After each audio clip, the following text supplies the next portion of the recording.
যাহা রটে তাহা কিছুই লোক ঘটে। এলডিপির চেয়ারম্যান কর্নেল অলি আহমেদ, অবসরপ্রাপ্ত বীর উত্তম, একজন খেতাবপ্রাপ্ত মানুষ, উনি ডাইরেক্ট সোশ্যাল মিডিয়াতে বলেছে বর্তমান প্রধানমন্ত্রী জনাব তারেক রহমান সাহেব যেন ঢাকার বাইরে উনি রাত্রি যাপন না করেন, ওনাকে গুলি করে মারার, হত্যা করার সব পরিকল্পনা করা হয়েছে। এবং 1981 সালে 17 এপ্রিল ওনার বাবা শহীদ প্রেসিডেন্ট জিয়া রহমানকে উনি একই কথা বলেছিলেন যে ওনাকে হত্যা করা হবে গুলি করে। কিন্তু এটা কিন্তু ফাইনালি সেটাই ঘটেছে। আমরা বাংলাদেশ থেকে একটি বীর, একজন জাতির বীরকে আমরা হারিয়েছি।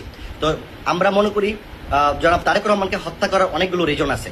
উনি চায়না থেকে যে প্রস্তাবগুলো নিয়ে আসছেন, বঙ্গবঙ্গ সাগরের নিচে প্রায় 950 কোটি টাকার বিনিময়ে উনি যে প্রজেক্টগুলো করবেন, গ্যাস উত্তোলন করবেন, তেল উত্তোলন করবেন, অথচ এই পানির এই সাগরের নিচ দিয়ে মায়ানমার এবং ভারত শেখ হাসিনার হস্তক্ষেপে, আওয়ামী লীগ সরকার হস্তক্ষেপে তারা বিলিয়ন বিলিয়ন ডলার এই গ্যাস তারা নিয়ে গেছে, ভারতে পাচার করে গেছে। এই জন্য ভারতও আওয়ামী লীগ ছাড়া কিছু বোঝে না, কারণ এত সম্পদ তারা নিয়ে গেছে যেখানে বাংলাদেশ আরো আমরা ইউরোপ হইতে পারতাম, যে এই টাকা পয়সার গ্যাস তারা নিয়ে গেছে।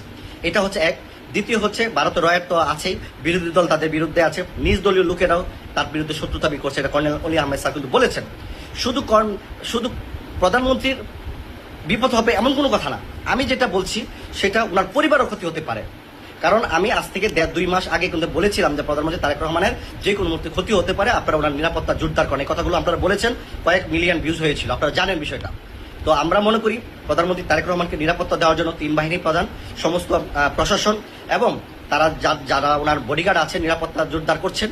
আমি মনে করি স্যাটেলাইটের মাধ্যমে ওনার গতিবিধি, তার যারা ক্ষতি করতে চায় এগুলো যেন নিরাপত্তা জোরদার করা হয় স্যাটেলাইটের মাধ্যমে, এবং খুব নিরাপত্তার মাধ্যমে যেন ওনাকে সুরক্ষিত রাখা হয়। কারণ প্রধানমন্ত্রী এবং আরও ওনার নিজ দলের মধ্যে ক্ষতিগ্রস্ত হবেন কেন? কারণ উনি যেভাবে দেশ চালাচ্ছেন, কোনো এমপি মন্ত্রীরা কোনো সুযোগ সুবিধা নিতে পারতেছে না, ঘুষ খাইতে পারতেছে না, কোনো টেন্ডারবাজি করতে পারতেছে না, যে ধরনের বাজেট আসতেছে সেখানে 2 নম্বরই করার কোনো সুযোগ নাই। তারেক রহমানের ভয়ে থরথর কাঁপতেছে কখন মন্ত্রীগিরি চলে যায়। তো এই বিষয়গুলো কাজ করে। এবং আপনারা দেখেছেন এই 17 বছর আমরা বিএনপি যখনই বড় বড় সমাবেশ হয়, বিএনপি সফলতা অর্জন করে, প্রচুর পরিমাণ লক্ষ কোটি লোক ঢাকা শহরে অবস্থান করে সরকার পতনের জন্য। পরের দিন আবার বিএনপি আবার স্টপ হয়ে যায়, ঠান্ডা হয়ে যায়, বলে ঈদের পরে আন্দোলন করবো, রোজার পরে আন্দোলন করবো, পূজার পরে আন্দোলন করবো, গ্রীষ্মকালীন মানে এই ধরনের বৈশাখীর পরে আমরা আন্দোলন করবো, এই ধরনের কথা বলে বকবাস আলাপ করে জনগণকে এবং বিএনপি নেতাকর্মী কুণ্ঠসা করে হাজার হাজার লক্ষ মানুষকে মরতে হয়েছে এই বিএনপির ভুলের কারণে। আমি মনে করি এখানে বিএনপির হাইকমান্ড এটার সাথে জড়িত থাকতে পারে। কর্নেল অলি আহমেদ বলেছেন, এটা মিথ্যা না, আমি মনে করি। তাই প্রিয় দেশবাসী, তারেক রহমানের আশেপাশে যারা আছেন ওনাকে সর্বোচ্চ সহযোগিতা দিবেন। কারণ উনি রাস্তায় গেলে ছোট ছোট বাচ্চাদের সাথে গাড়ি থামিয়ে কথা বলে, প্রোটোকল ছাড়া।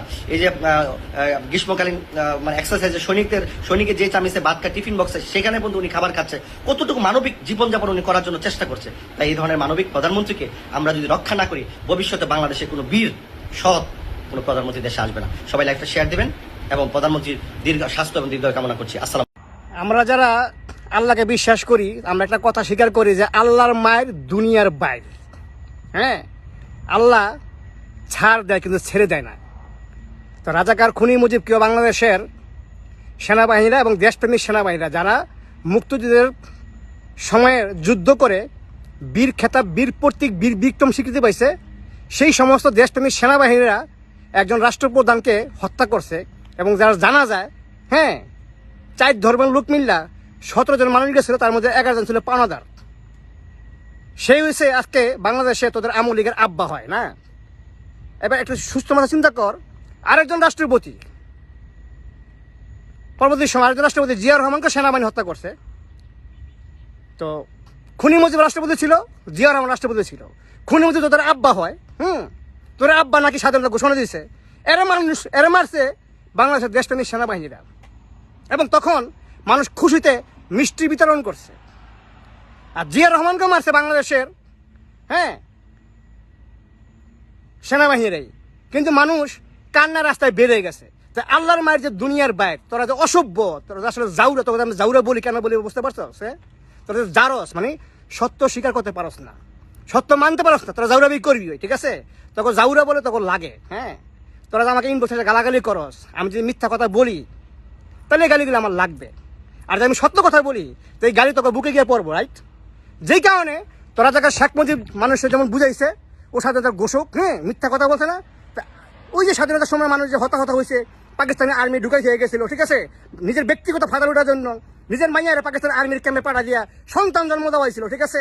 পাকিস্তান আর্মি ভাতা খাইছিল, রাজাকার খুনি মুজিব গরিবলার পাপের ফসল, ঠিক আছে? এই যে মানুষকে যে ভণ্ডামি করছে না, ওইটার ফলাফল হয়েছে, হ্যাঁ, আল্লাহর দুনিয়াতে দেখা গেছে যে মৃত্যুর পরে, হ্যাঁ, কুত্তাই ওর জানাজা যায় নাই। তাই দুজনকে সেনাবাহিনী মারছে, তো আরেকজনকে সেনাবাহিনী মারার পরে, হ্যাঁ, মানুষ কাঁদছে, আরেকজনের মৃত্যুর পরে মানুষ বৃষ্টি বিধান করছে।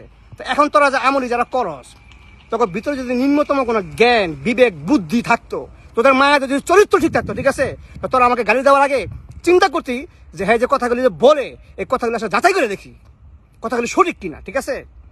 তাহলে পড়াশোনা যদি করতি, তোদের বাপ সম্পর্কে যদি জানতি, তোদের বাপের জন্ম কোথায় যে আসলে জানতে পারতি, ঠিক আছে, তাহলে আমাকে যুক্তি দিয়ে বলতি যে ভাই আপনার কথা ঠিক আছে ভাই, এইভাবে না এইভাবে। তোরা আমার গালাগালি করস, এটা তখন মারবো উপরি গাল লাগে, তাই না? আর এটাই প্রমাণিত হয় তোরা যদি জাউরা, কারণ তোরা হয়েছে দূষিত রক্তের সন্তান। হ্যাঁ, মানে বাংলাদেশে ওটা কি বলে, নিষিদ্ধ পল্লীর সন্তান। কারণ নিষিদ্ধ পল্লীর সন্তান তোদের বাপ খুনি মুজিব ছিল। আমি যদি ভুল তথ্য দিয়ে থাকি, তোরা প্রমাণ কর খুনি মুজিবের বাপ কেডা। হ্যাঁ, ডিএনএ চেক কর, ডিএনএ চেক করে দেখা তোদের যে মা ভারতরত্ন ফাত্রা বেটে দিল্লির মধ্যে কি এর যে সন্তান সজীব ওয়াজেদ, জয় রামপাল, চণ্ডীলাল, হ্যাঁ, ওর বাপ তো মিলন কান্তি, এটা কি আমার মুখের কথা? তোদের মা হাসিনার যে 17 বছর পার্সোনাল অ্যাসিস্ট্যান্ট সেক্রেটারি ছিল, হ্যাঁ, মতিউর রহমান রেন্টু, একজন মুক্তিযোদ্ধা, সে তার বইয়ে মৃত্যুর আগে লিখে গেছে আমার ফাঁসি চাই। হ্যাঁ, বইটা পড়ি থাকে, ঠিক আছে?